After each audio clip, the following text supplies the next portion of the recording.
Saya sendiri itu dikenal orang dengan nama Teddy. Saat ini saya berdinas di Dinas DPM PTSP, dinas yang bertugas untuk terkait dengan perizinan dan investasi di Kota Batam.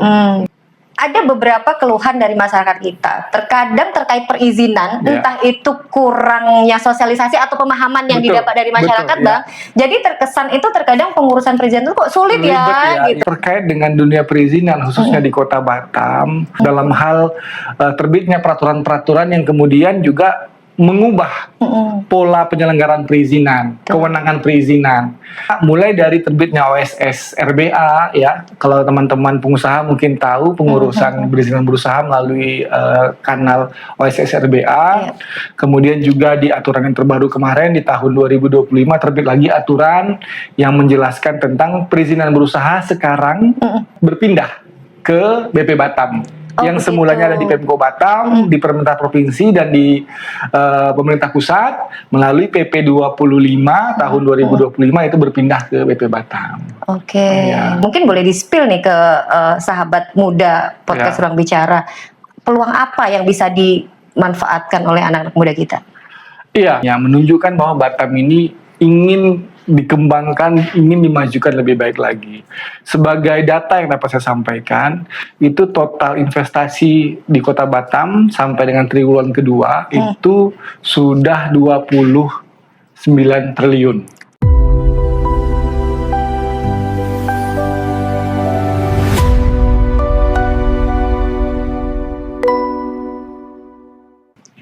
Anak muda duduk berpikir, memikirkan si anak dara. Sri Widayanti kembali hadir dengan program kebanggaan podcast Ruang Bicara. Ya baik teman-teman, jangan lupa saksikan program seru podcast Ruang Bicara hanya di channel YouTube Jaringan Media. Ya, perkembangan pembangunan Kota Batam tidak terlepas dari peran pemerintah Kota Batam tentunya, dan juga tokoh-tokoh masyarakat dan tokoh-tokoh pemuda. Hari ini sudah hadir bersama kita tokoh pemuda yang sudah tidak asing lagi tentunya ya. Di Kota Batam nih ada abang kita, M. Teddy Nuh SSTP MSI. Iya, assalamualaikum Bang. Waalaikumsalam Mbak Sri. Iya, terima kasih sudah hadir di sini hari ini. Sudah mengundang. Iya, sebuah kebanggaan juga buat kita ya, dihadiri oleh salah satu anak muda Kota Batam. Yang berprestasi luar biasa ini ya. Iya, bukan hanya seorang birokrat ya Bang ya. Iya, betul. Iya, tapi juga tokoh pemuda yang bisa menjadi inspirasi nih buat pemuda-pemuda lain yang ada di Kota Batam. Untuk hari ini boleh kita berkenalan lebih dekat ya Bang ya? Boleh banget dong. Boleh banget. Kan tak kenal maka tak sayang. Iya, tak sayang maka tak cinta. Asik. Asik. Tak cinta maka tak bisa kita bersama-sama. Iya, tak tukeran WA nanti. Oke, ini saya panggilnya Abang boleh ya? Boleh. Iya, Bang Teddy ya? Iya. Bang Teddy, boleh dong Bang diceritakan sedikit tentang profil Bang Teddy nih Bang? Iya, mungkin makasih pertama ya kepada podcast dan Mbak Sri yang telah mengundang saya di sini. Sama-sama. Senang sekali dan bangga sekali rasanya bisa hadir di sini.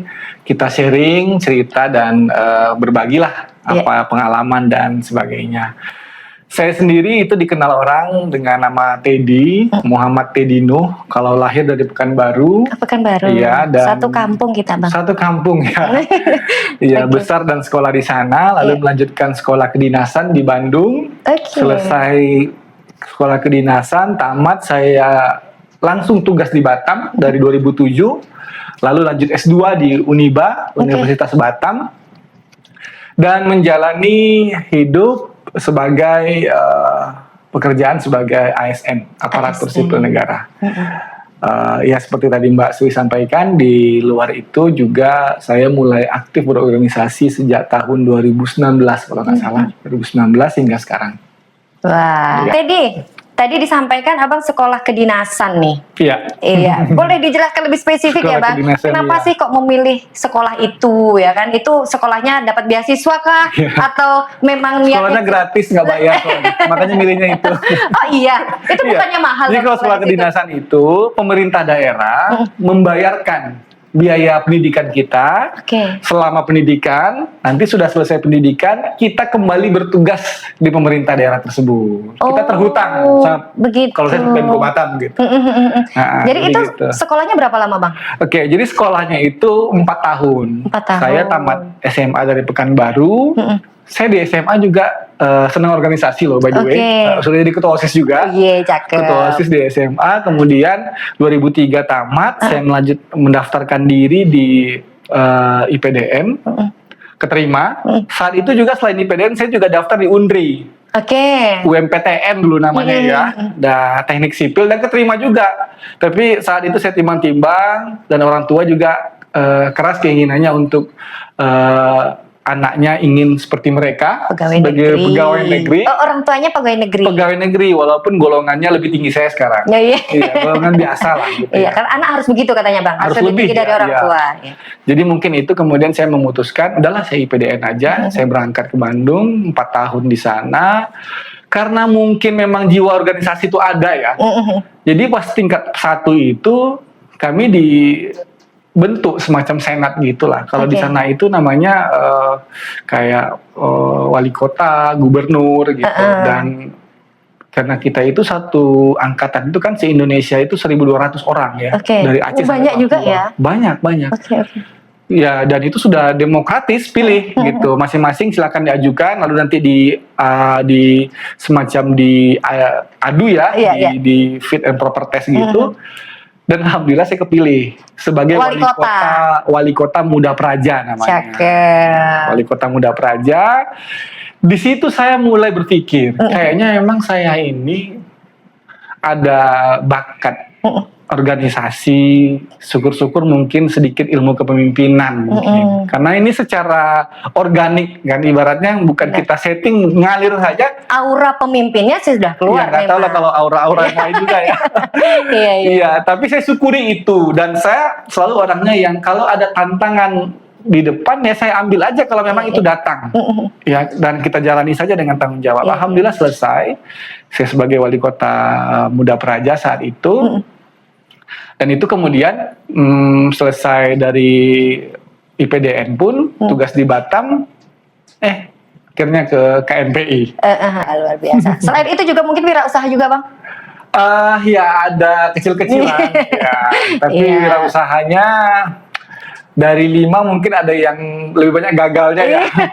Tapi jadikan pelajaran sih. Iya, pelajaran sih. Iya, siap. Katanya tidak belajar tidak sukses katanya ya, Bang. Iya, semakin banyak belajar semakin mendekati pintu sukses katanya. Ya kan. Tapi kayaknya Bang Teddy ini sukses segalanya deh.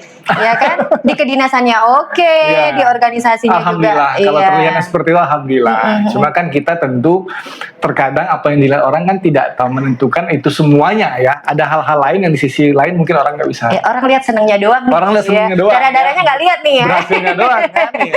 Susah payahnya, kerja kerasnya kan itu juga orang kan nggak tahu gitu. Bang, kita kupas satu-satu nih. Baik. Bang. Tadi Abang sampaikan Abang ASN. Abang dinasnya di mana nih, Bang? Saat ini saya berdinas di Dinas DPM PTSP, dinas yang bertugas untuk terkait dengan perizinan dan investasi di Kota Batam. Sebagai sekretaris. Pak Sekdis ya. Pak Sekdis ya. Dinas Penanaman Modal. Dinas Penanaman Modal dan Pelayanan Terpadu satu pintu PTSP. PTSP. Ini yang kalau kantornya sekarang yang di Gedung Sumatera. Gedung Sumatera depannya Mega Mall ya, Bang. Betul. Oke. Bang, jadi kalau boleh di-spill nih ke sahabat podcast Ruang Bicara, itu kegiatannya apa aja, Bang, di situ, Bang? Di kantor, ya, kita itu salah satu dinas di Pemko Batam yang memang ditugasi untuk ranahnya menyelenggarakan perizinan. Perizinan berusaha, dan terkait juga dengan investasi, mencatatkan nilai investasi, melaporkannya, dan ya kurang lebih seperti itu secara umum. Secara umum seperti itu. Cuman Bang, terkadang nih mohon izin ya, mungkin saya ikut menyampaikan nih keluh kesah dari masyarakat nih Bang, mohon izin ya Bang. Ada beberapa keluhan dari masyarakat kita, terkadang terkait perizinan, entah itu kurangnya sosialisasi atau pemahaman yang didapat dari masyarakat, Bang. Jadi terkesan itu terkadang pengurusan perizinan itu kok sulit ya, gitu Bang. Itu sebenarnya bagaimana sih Bang?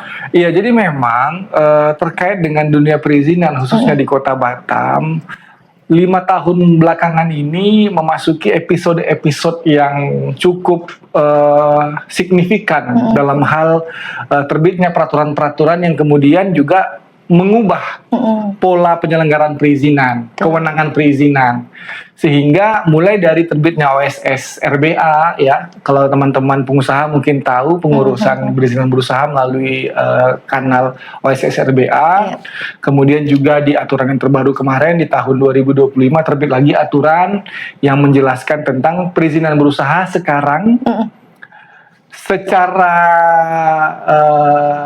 umum bisa kita katakan berpindah ke BP Batam yang begitu. semulanya ada di Pemko Batam, di pemerintah provinsi dan di pemerintah pusat melalui PP 25 tahun 2025 itu berpindah ke BP Batam. Ya. Jadi memang perubahan-perubahan inilah yang kemudian dirasakan cepat sehingga sosialisasinya ke masyarakat menjadi sangat kurang maksimal. Benar. Banyak masyarakat, jangan masyarakat, kami aja kadang yang belum siap dengan sistem yang satu udah berganti lagi. Ya, betul. Apalagi masyarakat yang memang mereka sebagai pengguna ya. Benar. Ya, kami aja agak kebingungan gitu. Iya. Namun ya mau nggak mau, suka nggak suka, inilah dinamika yang harus kita lalui. Betul. Bahwa pemerintah pusat melihat Batam ini cukup strategis, makanya perhatiannya penuh kepada kota Batam. Banyak kebijakan-kebijakan khusus yang dibuat untuk kota Batam. Wah, ini saya ngomong cerita kayak udah macam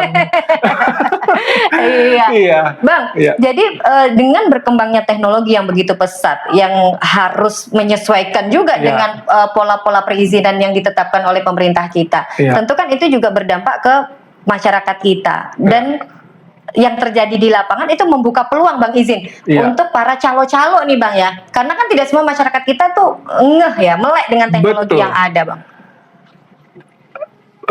Pelayanan perizinan berbasis digital mungkin ada calo. Pelayanan perizinan manual kita dulu juga ada calo.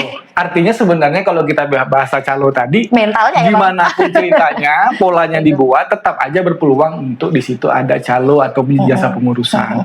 Namun yang terpenting adalah bagaimana pemerintah mampu membuat ruang-ruang itu semakin sempit. Betul. Sehingga masyarakat bisa lebih melakukan proses perizinan tersebut secara langsung dan terbuka. Kita bisa lihat proses alurnya, macet di meja mana, berapa hari selesainya. Itu bisa di-track gitu ya, Bang? Itu bisa di-track dengan cara online. Inilah yang kemudian membuat sempit ruang-ruang calo tadi gitu. Bahwa di kota Batam masih ada calo, saya nggak memungkiri itu. Kita sama-sama tahu Batam ini penduduknya rata-rata pekerja, punya waktu yang cukup. Sepakat kalau Iya itu. kan? Kadang mereka udahlah suruh orang aja yang ngurus. Betul. Bukan karena pilihan mereka memang memilih. Karena nggak ada waktu. Karena nggak ada waktu untuk mengurus sendiri. Sepakat kalau untuk itu, Bang. Jadi hal-hal itu yang kemudian kita coba berinovasi. Ada juga kami juga berinovasi bagi masyarakat-masyarakat yang kita sadari bahwa mereka ini kelompok yang sulit mungkin untuk dengan gadget, online segala macam, kita jemput bola.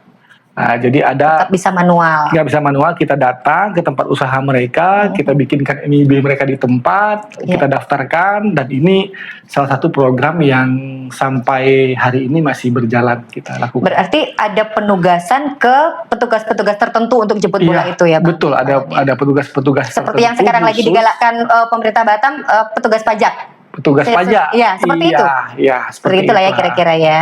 Iya, ini menarik sekali. Bang Teddy menjadi sekdis sudah berapa lama, Bang? Kalau sekdis saya sejak 2023. Kurang lebih 3 tahun ya. 3 tahun di PTSP ini ya. PTSP. OTW Kadis ya. Tapi tapi sebenarnya ya udah 3 tahun loh soalnya ya kan, Bang. Ya, udah saatnya naik tangga lagi nih. Sebelum sekdis pun saya sebagai kabit perizinan di PTSP di dinas yang sama dari tahun 2019.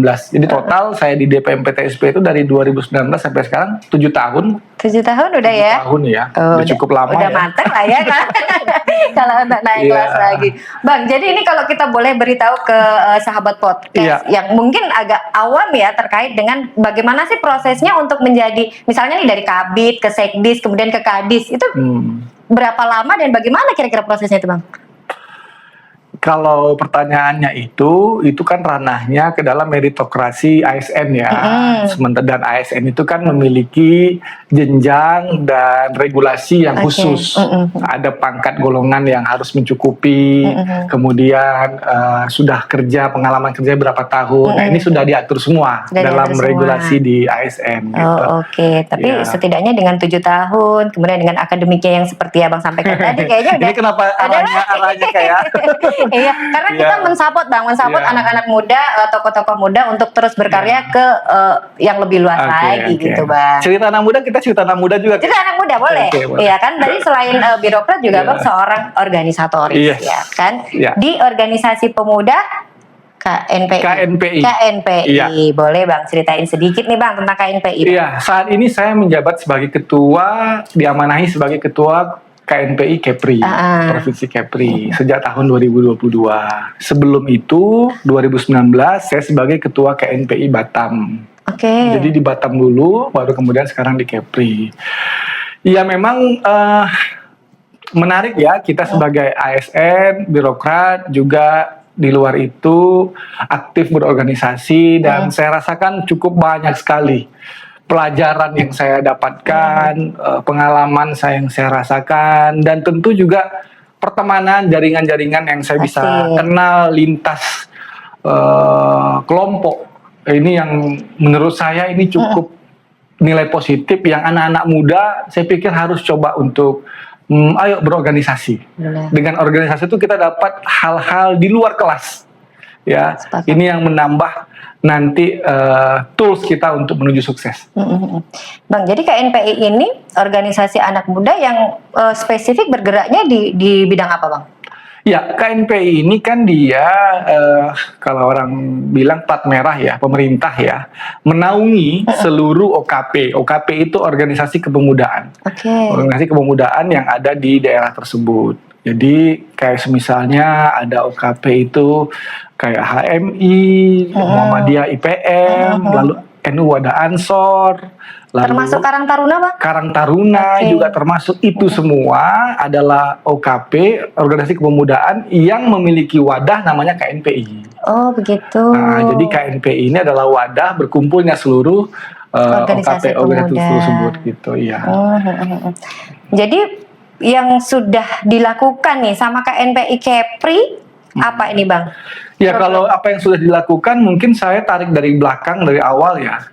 Di Batam dulu sangat banyak yang sudah kita lakukan, semua aspek kita coba sentuh. Kita pengen begini, jangan sampai kita berorganisasi ini hanya sekedar label-label nama, dipanggil ketua gitu ya. Tapi nggak ada memberikan manfaat bagi sekitar. Minimal anggota ataupun lebih besar lagi kita mampu memberikan nilai lebih lah kepada anak-anak muda yang ada di daerah kita. Jadi di Batam dulu ada banyak hal yang sudah kita buat. Pertama, kita membangun bersama komunitas-komunitas. Misalnya anak muda nih senangnya hobinya apa? Pendekatan kita kepada pendekatan hobi mereka. Motoran, kita buat kelompok motoran yang kegiatannya kita isi hal positif.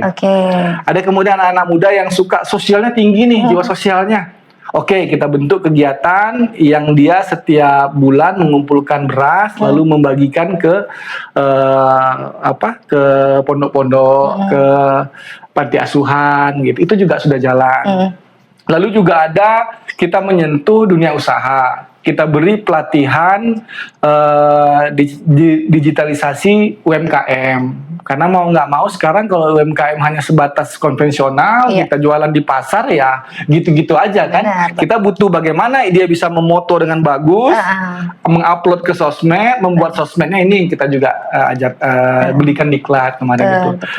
Nah, begitu sudah di provinsi 2022, saya mulai melirik ke pendidikan. Saat itu kami bersama rekan-rekan yang lain membuat semacam pelatihan bahasa Inggris gratis. Mantap nih. Ya, sudah 2 batch, sudah 2 kelas yang sudah kita luluskan. Satu kelasnya itu kurang lebih 20 orang, berarti 2 kurang lebih 40 orang. Itu gratis, Mbak. Itu umum. Umum. Tapi Itu kita di mana, syaratkan Bang? anak muda. Di Kita mana itu? umumkan, saat itu kita umumkan di sosmed akun Oke. KNPI kita. Siapa anak muda yang mau belajar bahasa Inggris, tapi dengan komitmen wajib mengikuti sampai selesai. Tidak boleh asal-asalan atau ya cuma sekedar euforia doang. gitu ya. Iya. Maka akan kita ikutkan, kita seleksi dulu, Oke. terpilihlah 20 orang, lalu kita kelaskan mereka kurang lebih 4 bulan, satu 4 kali bulan. periode itu, Berarti memang serius ini, dan Bang. di ujungnya kita beri mereka semacam penutupan itu berkunjung ke Singapura. Oke. Bukan jalan-jalan juga, sekalian Ujian. jalan-jalan. Sekalian Di ujian, sana ya. kita juga mengunjungi salah satu kampus di sana, Semacam studi banding gitu studi ya, Bang. banding di sana, Oke. dan melatih mereka untuk ngomong langsung gitu. Kecil memang, cuma 40 orang, tapi seenggaknya kita bisa berbuat lah. Betul. Ya, kita mengajak bagaimana kita berorganisasi itu mampu untuk memberikan manfaat kepada Ada dampak positifnya ke masyarakat. Kenapa saya memilih bahasa Inggris? Tentu kan juga ini pertanyaan. Kenapa banyak pelatihan-pelatihan lain, pelatihan public speaking, Iya. atau talenta yang lain? Karena bagi kami Batam ini beda sama daerah lain di Indonesia. Kita berhadapan langsung dengan Singapura, dengan Malaysia, ya, pintu gerbangnya Indonesia gitu. Dan bahasa Inggris ini adalah satu-satunya tools yang rasanya tidak mungkin tidak manfaat Betul. kalau kita kuasai. Udah menjadi bahasa ibu dunia. Iya, bahasa ibu dunia. Kemudian juga setidaknya kita bisa jadi penerjemah kalau orang datang ke Batam, Iya. bisa jadi menjelaskan ya. Jadi hal ini yang kami tangkap, kami lihat, lalu kami coba aplikasikan bekerjasama dengan teman-teman di bidang pendidikan yang memang mereka memiliki kemampuan dalam mengajar bahasa Inggris. Alhamdulillah sudah jalan itu. Alhamdulillah. Kemudian ada rencana untuk batch 3-nya, Bang? Doakan ya. Iya. Karena memang ini kan sama teman-teman ya kita nggak ada. Ya nggak ada bantuan dari pihak lain, ini benar-benar dari kawan-kawan swadaya. Alhamdulillah. Iya. Dan ini kayaknya program andalan KNPI ya, Bang? Ini andalan banget. Andalan banget. Karena memang langsung ngefek ya, langsung efek, berdampak. iya. Langsung efek berdampak. Iya. Selain yaitu tadi, saya juga kadang masuk ke SMA, SMK, ke kampus-kampus, memberikan sharing kepada mereka gitu. Sekaligus saya penjaringan di situ. Saya lihat ada yang minat gitu, kita catat namanya, kita hubungi gitu. Oke. Bang, kalau untuk KNPI ini organisasi pemuda itu ada batas umurnya nggak sih, Bang, untuk gabung di KNPI, Bang? KNPI itu maksimal berumur 40 tahun. 40 tahun. 40 tahun, ya. Masih bisa ikut aku berarti. Masih 25 kan ya? Iya. Yain aja ya. Yain aja, biar cepet. Biar cepet. Menolak tua soalnya, Bang, ya kan. Oke, Bang, jadi berarti KNPI ini organisasi kepemudaan mengakomodir apa itu hobi, ya kan? Tadi ada usahanya juga. Iya. Nah, kalau terkait usaha berkaitan dengan dinas yang sedang Abang pimpin ini, Iya. ada investasi di situ, Bang. Iya. Mungkin boleh di-spill nih ke sahabat muda podcast Iya. Ruang Bicara. Peluang apa yang bisa dimanfaatkan oleh anak-anak muda kita? Iya, Batam seperti yang tadi saya sampaikan itu menjadi perhatian yang serius oleh pusat. Beberapa regulasi diterbitkan, peraturan pemerintah dan sebagainya menunjukkan bahwa Batam ini ingin dikembangkan, ingin dimajukan lebih baik lagi. Sebagai data yang dapat saya sampaikan, itu total investasi di Kota Batam sampai dengan triwulan kedua itu sudah 29 triliun. Sementara target di tahun 2026, target keseluruhan itu 28 triliun. Artinya di semester 1 saja sudah lebih. Sudah lebih. Keren. Sudah lebih 1 triliun. Belum sampai di ujung kita. Tentu ini kan banyak berarti investor yang datang ke Batam menginvestasikan. Betul. Ya kan? Kalau banyak investor, tentu banyak lapangan pekerjaan. Ya kan? Makanya Batam itu selalu angka tertinggi migrasi. Banyak orang dari mana-mana dari daerah datang ke Batam untuk mencari kerja. Betul. Tapi sangat disayangkan kalau kita datang ke Batam hanya modal nekat, tanpa skill dan kemampuan yang kita miliki, maka juga akan sulit juga kita di sini. Benar. Yang dibutuhkan perusahaan-perusahaan kan tentu yang ahli-ahli. Iya. Harus sudah siap dengan ininya. Jadi peluang ini yang saya pikir teman-teman anak-anak muda di Batam dan Kepri tentunya secara umum harus bisa melihat ini. Ya, marilah persiapkan diri kita ya untuk mengisi ya mengupgrade diri kita, mempersiapkan dengan Untuk Batam yang bisa mengambil peluang itu tadi. itu betul sekali. Iya kan.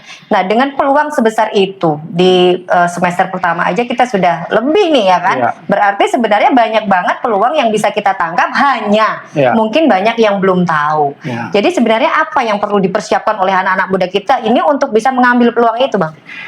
Iya, sebenarnya ini juga nggak bisa kita bebankan kepada mereka saja ya.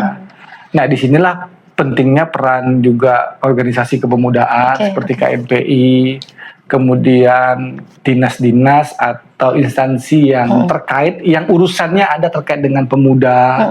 Ya, ini perlu diingatkan juga. Lalu juga bagaimana legislatif, DPR juga melihat ini dan kemudian bersama-sama merancang anggaran kegiatan untuk pelatihan-pelatihan anak muda. Jadi semua lini diharapkan ini benar-benar mampu melihat peluang ini dan mempersiapkannya dengan baik. Gitu. Benar.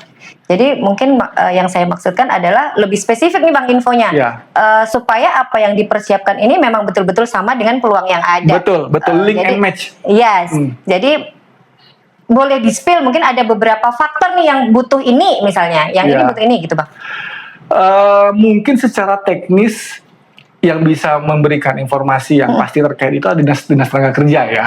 Oke. Dinas tenaga kerja, nanti kan ada tuh abang kita yang akan hadir. Nah, di situ kan juga nanti akan ketahuan itu perusahaan-perusahaan yang datang berinvestasi, kemudian mereka ini bidangnya apa aja, sehingga membutuhkan apa aja. Nah, setidaknya adalah yang tadi saya bilang bahwa kita harus mampu skill komputer. Ya, yang kedua bahasa Inggris. Seenggaknya itu dulu deh. Basic ya Bang? Basic banget itu. Nah, kalau itu sudah kita punya, rasanya peluang itu lebih besar untuk bisa kita manfaatkan. Iya, jadi data-data itu sebenarnya masyarakat kita yang biasa awam ini pun boleh akses Bang? Bisa. Boleh ya? Bisa. Iya. Kan juga ada informasi itu yang dilakukan kayak di Snaker Kota Batam, ada semacam pelatihan-pelatihan. Benar. Semua ada welder, ada barista. Ada public speaking kemarin, Ada public Bang. speaking. Nah, ini kan luar biasa sebenarnya. Benar. Jadi sebenarnya seperti pemerintah pun sudah memfasilitasi ya. Tapi saya pikir juga jangan juga pemerintah, organisasi kepemudaan juga kayak KNPI, saya men-challenge gitu. Dan organisasi lainnya ya. Apakah itu kayak Ansor misalnya atau ayo kita sama-sama. Ayo sama-sama kita bergandeng tangan. Iya, bergandeng tangan. Kita sambut ini Batam. Anak muda kita persiapkan. Gitu. Iya. Bang, menurut Abang nih sebagai tokoh muda yang berprestasi nih, pandangan Abang terkait anak-anak muda kita seperti apa sih Bang dalam pembangunan Kota Batam nih untuk saat ini deh? Ya memang anak muda saat ini tantangannya berbeda ya sama anak muda zaman kita dulu gitu.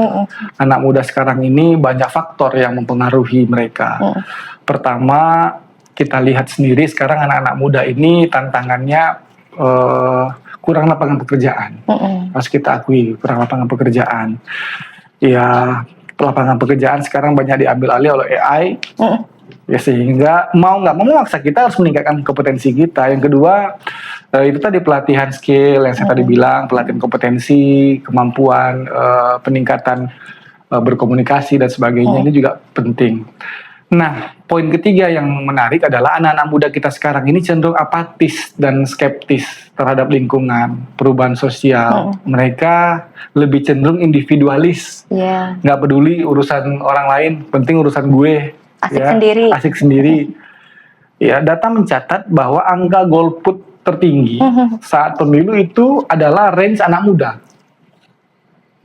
Padahal jumlah pemilih terbanyak itu range anak muda.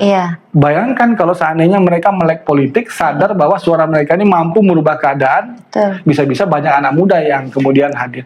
Dan ini penting untuk diedukasi. Kita kan pengen ada pemimpin dari anak muda yang paham dunia anak muda, paham kebutuhan anak muda, sehingga dia bisa berbuat lebih banyak dengan kewenangan dan kekuasaannya dia. Jadi ini yang menjadi persoalan. Di soal lain juga kita melihat bahwa hari ini banyak anak-anak muda disuguhkan dengan informasi-informasi atau karakter integritas yang kurang. Kita dihadapkan banyak oknum pejabat yang korupsi gitu ya. Kekuasaan yang tidak dipakai pada seharusnya gitu. Ini kemudian membuat anak muda tadi apatis akhirnya. Ya kan, ini yang rasanya sangat disayangkan. Belum lagi kita bicara sekarang bulan Agustus, kemerdekaan, bagaimana rasa persatuan di antara kita juga merasa kurang. Kita gampang kemudian disulutkan untuk diadu domba, kelompok ini sama kelompok ini, suku ini sama suku ini. Ini juga soalan yang harus kita ini kan. Jadi memang banyak hal yang kalau mau kita bahas, namun yang terpenting adalah ayo anak-anak muda kita aktif, ya kita aktif, jangan sibuk dengan dunianya sendiri, ya, ayo berorganisasi, ayo berwirausaha, dan mari semuanya saya mengajak teman-teman organisasi, baik pemerintah juga, peduli dan melihat bahwa anak muda ini adalah harapan bangsa. Mereka kelak yang akan menggantikan dan memajukan bangsa ini. Iya, berkarya dengan skillnya masing-masing. Berkarya dengan skillnya masing-masing. Kita nggak bisa paksakan mereka satu semua sama. Betul. Ada yang skillnya A, B, ya silakan. Iya, Bang. Cuman ada beberapa hal terkadang yang menjadi perhatian kita. Anak-anak muda kita ini kan ada beberapa terkadang yang vokal, yang berprestasi, tapi dibungkam oleh keadaan. Dibungkam dalam arti terkadang itu diwarisi dengan pola pikir kuno, kan?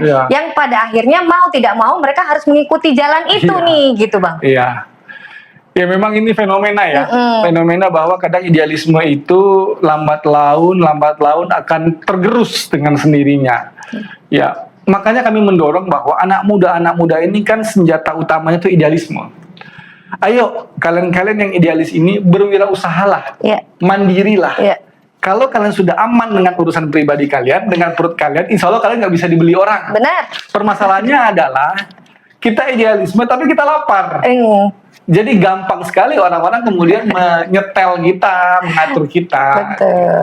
Jadi program KNPI ke depan itu memang berbasis kita tetap berjiwa idealis, ya sosialnya tinggi, namun juga secara kemandirian mampu menciptakan menghidupi dirinya sendiri, apalagi menciptakan lapangan pekerjaan untuk orang lain. Gitu. Iya, jadi kita tuh miris banget kalau sampai ada anak muda yang misalnya kita tawarin dengan program-program bagus ya kan, kita ajak ke jalan-jalan yang menurut kita benar nih, tapi nanti mereka sambutannya wani piro gitu kan kayak wah, gitu. Wow. Karena mereka belum selesai urusannya. Betul, gitu. Jadi seperti warisan yang nggak bagus itu terlalu melekat. Gitu, bisa sayangkan kan? Sayang banget, iya. Bang, jadi KNPI itu Bang, kalau misalnya ada nih anak-anak muda kita yang pengen bergabung, bagaimana caranya Bang? Ya bisa saja nanti kan dia per periode setelah 3 tahun akan ada musda, musyawarah daerah, di situ nanti akan ada pemilihan ketua baru. Setelah pemilihan ketua baru akan disusun nanti perangkat kepengurusan lainnya. Ya mungkin untuk tahap awal kawan-kawan silakan aktif di organisasi, misalnya kalau di kampus kan, nanti dari situ nanti akan ada jenjang dan bisa masuk ke KNPI. Oh gitu, berarti ada penyaringan dan memang harus menunggu periodenya. Iya, memang harus menunggu periodenya. Kalau untuk periode abang ini sampai tahun berapa Bang? Tahun ini kita rencanakan mau musda, saya sudah selesai di tahun ini. Nanti akan kita cari penggantinya yang siap melanjutkan. Tapi masih bisa menjabat lagi? Kayaknya sudah cukup karena usia juga udah lebih dari 40 walaupun terlihat masih 27. Tapi sudah. Saya pikir 25. 25 ya, sama dong kita berarti ya. Iya kan? Iya. Oke Bang, terakhir Bang untuk kita ini pesan-pesan Abang sebagai tokoh muda yang bisa menginspirasi nih anak-anak muda kita. Apa yang ingin Abang sampaikan terkait pengembangan pembangunan yang ada di Kota Batam, di Kepri dan juga di Indonesia nih? Iya. Batam mencatat tahun-tahun terakhir itu pertumbuhan ekonomi tertinggi di Sumatera, di atas pertumbuhan ekonomi nasional dan provinsi Kepri. Batam kemudian juga dikhususkan daerahnya ya dengan hadirnya BP Batam, ya lagu regulasi-regulasi yang muncul. Artinya sangat besar harapan pemerintah Indonesia, pemerintah pusat untuk memajukan Batam ini layaknya Johor lah kita bilang gitu. Terlalu jauh kalau kita bandingkan dengan Singapura karena dia negara, bukan provinsi ataupun kota. Akan banyak investasi-investasi yang datang seperti tadi saya sampaikan. Mari bersama ya anak-anak muda Batam melek dulu nih, ayo kita sadar dulu nih. Ya akan banyak peluang ke depan, silahkan lengkapi dirinya, upgrade dirinya dengan skill-skill. Ya, komputer harus bisa, bahasa Inggris wajib bisa. Apalagi kalau ada Mandarinnya ya. Apalagi kalau ada Mandarinnya, lebih keren lagi. Benar-benar. Jadi ayo, mari paksakan dirinya. Kalau kita tidak paksakan diri kita untuk hal-hal yang positif, maka secara tidak sadar kita akan diambil oleh hal negatif. Itu sudah hukumnya. Ya, jadi ya kalau kita pelajari anatomic habit itu kan hanya butuh sekitar 20 kali saja kita melakukan hal yang sama setiap harinya, maka itu akan menjadi kebiasaan. Ya, rajinlah membaca, perbanyak literasi, itu akan membuat diri kita nanti akan menjadi pribadi yang baru yang lebih baik lagi. Oke. Baik, Bang Teddy, terima kasih banyak untuk hadirnya hari ini. Semoga pesan-pesan Bang Teddy yang sudah disampaikan itu bisa melekat nih ya buat pemuda-pemuda sahabat podcast Ruang Bicara, ya persiapkan dirinya untuk mengambil peluang yang sebenarnya sangat besar ini. Betul. Ya kan, jadi harus lebih peka ya, jangan apatis, jangan skeptis, ya kan, sering-sering membaca, disiplin ya Bang. Iya benar. Dan tentu saja satu lagi itu harus menjalin jejaring. Networking, betul sekali, melalui organisasi. Salah satunya itu. Salah satunya itu. Luar biasa Mbak Sri ya. Langsung bikin kesimpulan-kesimpulan yang poinnya pas semua. Keren. Siap, baik. Terima kasih teman-teman, sahabat podcast Ruang Bicara. Burung Nuri, burung kenari, terbang tinggi di waktu pagi. Saya Sriwidayanti dan segenap kru pamit undur diri dan sampai berjumpa lagi. Assalamualaikum warahmatullahi wabarakatuh.